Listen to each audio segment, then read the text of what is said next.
はようございます。おはよう日本語です。この前の日曜日に熱中症にかかって、まだ少し調子が悪かったんですが、月曜日には仕事に戻りました。そこから火曜日、水曜日、木曜日と来て、やっと金曜日になりました。今週は特に長い1週間だったような気がしてます。今は週休2日、土曜日と日曜日がお休みというのは当たり前ですが、その昔は土曜日も仕事で1週間に休みは1日だけだったという時代もありました。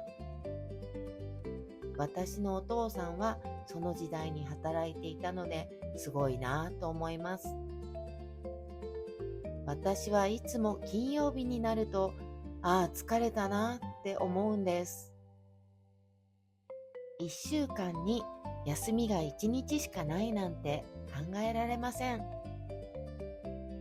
景気が悪いとか物価が高いとかいろんなことはありますが、それでも今の時代に生まれてよかったなと思います。